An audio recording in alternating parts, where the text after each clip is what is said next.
Tapos gusto niyo tularan siya ni Pangulong Marcos? Yung ginawa ng tatay mo? Mag-addict? Gustong tularan? Gusto niyo pasimulan? Maging corrupt? Maging magnanakaw? Maging killer? Yan ang mga polisiya ng tatay mo dati.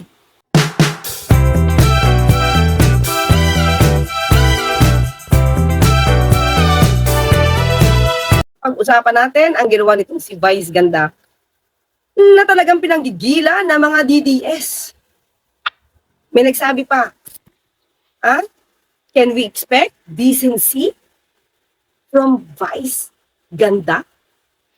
Wow, what a word. Decency. Decency? DDS nagtanong yan, makaka-expect daw ba tayo ng pagiging decente kay Vice Ganda? Talagang gamitin ang word na decente or decency? Wow!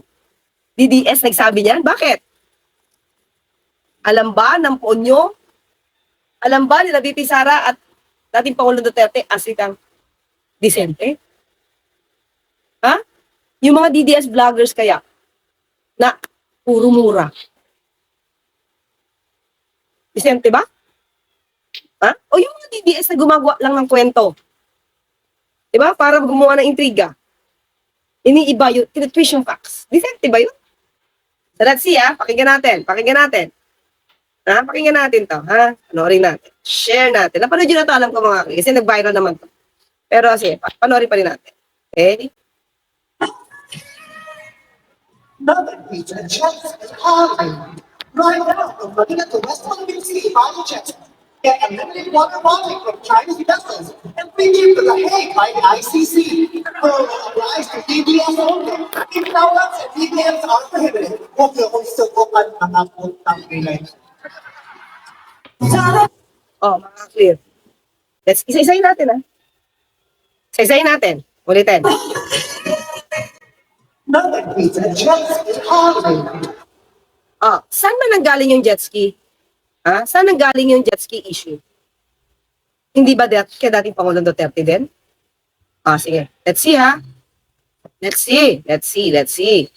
Eto, Hindi ito gawagawang kwento. Ginoke ito ni dating Pangulong Duterte. Sa kanya ito galing, kaya huwag kayo masaktan DDS. Eto ang sabi niya. Alam mo, panahon ng kampanya yun, hindi siguro sanay itong mga gago na style ko sa kampanya. Pati yung bunganga ko ngayon. So, mga kaklir, yung mga naniwala sa kanya, kasama ako doon. Dahil naniwala ako na matapang siya, nabudol tayo at tinawag tayo yung GAGO. Sino? Sige, magtaas, mag-yes kayo kung nabudol kayo dito sa jet ski na to. Ako, admitted ako, Bakit? Binoto ko siya Binoto ko siya because nandiwala ako matapang siya. Diba? Tapos tinawag yung GAGO. Kasi at the time, mga kakli, di pa ako nag-vlog, hindi ko masyadong inaalam ang kanila mga kilos. Pero ngayon, syempre hindi. So, diba, tinawag tayong stupid. Nagyabang ako, napupunta ako sa Sprat Lake, magdalaga ako ng vlog, sakay ako ng jet ski. Nagplano ako niyan. Bumili ako ng jet ski, ang kaya ko second hand lang. Come on! Nanloloko na naman talaga to So, nag-order ako ng pizza, hanggang ngayon, hindi pa dumating. Come on! You can buy a new one if you want. Di ba jet ski yung anak nito? Hanapin ko lang mga kaklira. Si Pulong, hindi ba si Pulong. Si Basta, hindi ba ito nag-jet ski? Hanapin ko lang, Ano tayo ng totoong picture, Baka naman kasi Photoshop. Ito. Ano ba to? Sino to? Baste, Duterte. Totoo ba to? Nga. Natin. Hanap tayo. Ito, GMA. Hanap tayo. Wait lang. GMA. Hanap tayo. Why Duterte didn't go through the jet ski ride? Nigilan lang namin, sobrang init. Oh my goodness.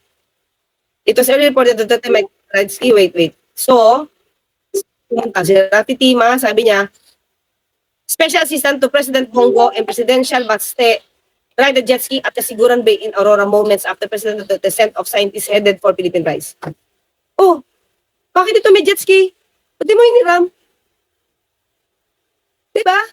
Oh, ito totoo, GMA to, mga kaklir, ha? Ha? Oh, sige, sige. Tingnan natin. Talaga naman. Sana yun? Nasaan na yun? Aking video. Ha? Ito. Ah, wala daw pyesa, ha? Pero anak niya meron, ha? Sa Kasibonggo, ha? Hmm. Yun lang dumating ko wala akong magawa. Ngayon, Secretary Lorenzana, may I ask you, how far is this flat lake from the beach of Palawan? Tingin mo ilang kilometer yan? Sa President, yung ating isla ng tawag natin ay Pag-asa ay mula Palungan siguro mga 150 Kilometers? nautical miles. Kilometers. So malayo po yun, Mr. President. So ganun, when I was plotting, nagpa-plot ako kung saan ako magdaan. Nakita ko noon, ilan naman yung tangke ng jet ski. Kailangan ko ng gasolina, supply. Ipagtingin ko, puro dagat. Wala man ako makita ang gasoline station along the way. Sabi ko, mahirap ito. Diba? Puro kalokohan yung sinasabi nito, eh. Kaya, niloko mo kami, nag-joke ka, bakit napipikon yung DDS na ginoke siya? Ginamit na joke ito ni Vice Ganda. Diba? Bakit? Eh, joke naman lagi sinasabi ni Duterte. So, wag kayo mapikon kasi nagjo-joke lang din naman si Vice. Oh, now from Manila to West Philippine Sea by jet ski. Bakit? Hindi ba galing ito? Kay Pangulong Duterte. So, ba't kayo nagagalit? Siya naman nagsabi nito eh. Oh. Oh, sige. Oh, hindi ba totoo na may water bombing? Canon, water cannoning? Ang China? Sa Pilipinas? Sa mga Coast Guard natin? Wala ba? Ah. China's vessels and free trip to the Oh, ito itong free trip to The Hague. Oh, napupunta naman siya sa ICC ng unang bayad, di ba? Hague like ICC. Applies to DDS. Ito lang. May travel promo kasi applicable sa DDS only. Ano, may travel promo? Device ganda. Pink lawans and BBMs are prohibited. Oh. Okay, so-called Oh, ito bang mga Teka lang, tingnan natin. Wala bang sinabi si dating Pangulong Duterte dito? Wait lang, ha? Sinabi ito sa ICC, di ba? Huwag niyo ako subukan. Remember? Hanapin natin mga Diba magkakabarilan pa nga daw? Tapos sabi mga sundalo, huwag kayong makikialam dito, laban ko to. Meron ganun, di ba? Oh. Sinabi niya yan. So, bakit sila naggagalit? Ba't sila parang lumalabas ito, bastos, si Vice Ganda. Diba? Eh, tiga lang. Sino ba ang bastos?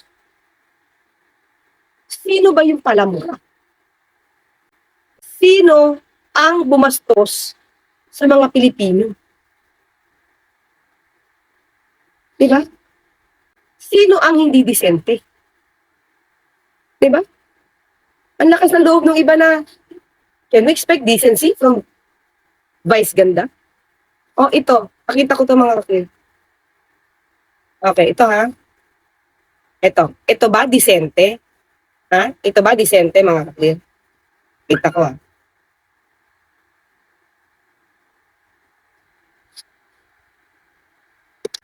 Nga noon, ngayong presidente na bangag natin ang presidente. Oh, ito. Disente ba to? Ang lakas yung pumuna kung disente si Vice Ganda. Eh, itong iniidolo nyo. Pinapalakpakan nyo pa. Kayong mga military, alam ninyo yan. Oh. Lalo na yung sa Malacanang. Alam ninyo, the armed forces of the Philippines, alam ninyo, may drug addict tayo na presidente, putang inang yan. Disente ba yan? Nung ako'y mayor, pinakitaan ako ng evidence ng PDEA. Doon sa listahan, nandoon yung pangalan mo. Mga clear, mayor ka lang. Mayor ka lang. Paano ka magkakaroon ng listahan at ibibigay sa'yo ng PIDEA? Siguro kung tao mo, dyan sa Davao City, pwede kang bigyan. Bakit taga Davao City ba ang Pangulo? Si BBM at the time? Eh, may alam ka na pala eh. Bakit pinayagan mo pa yung anak mong tumakbo? kampi nito. PBBM. Diba? O, ito ngayon, mga kaklira. Yeah.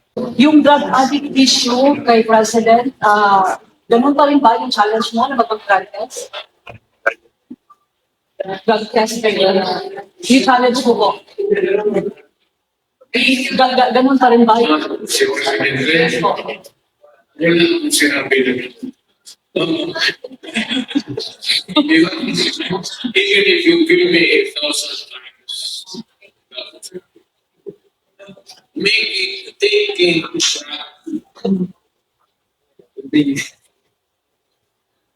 Pero kung sabihin mo, adik, wala akong sinabi na gano'n. Ano ba ito mga kaklir? Ano to ha? Anong date ito? Wait ha, natin ha.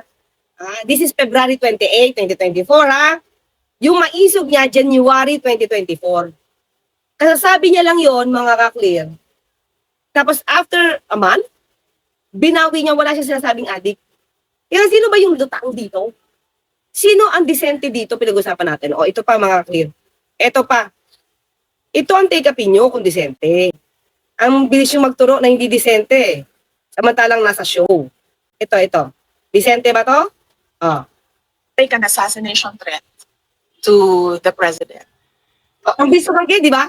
Si dating Pangulo Duterte, sinabi niya, adik ang Pangulo. Tapos biglang after a month, hindi daw niya sinabi. Ito, nag-threaten, November 23, dinreten niya ang Pangulo, no joke. Tapos February 7, sinabi rin niya, wala siyang threat. Mag-ama talaga. Di ba? Sila lang nagsasabi niyan. Sila lang make an assassination threat.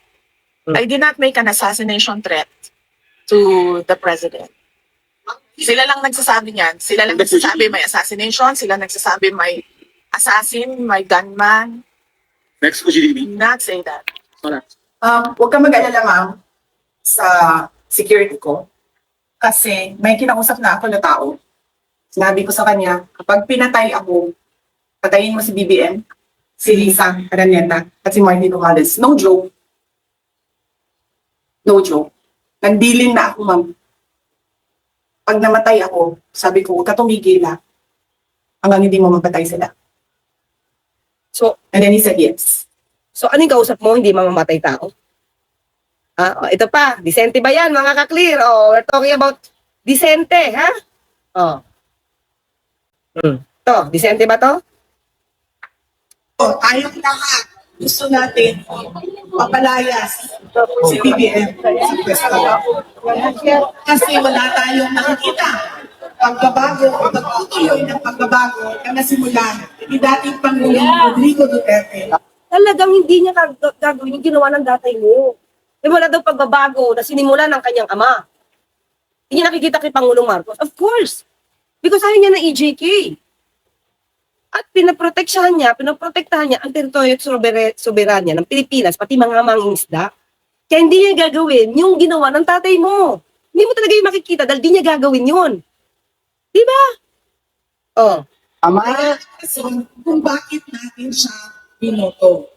Pero ma'am, kahit na nakalayas natin, ang adik na presidente natin, Kayo, DDS, VP Sara, dati pang Duterte, mga Duterte, binabastos niyo ang Pangulo.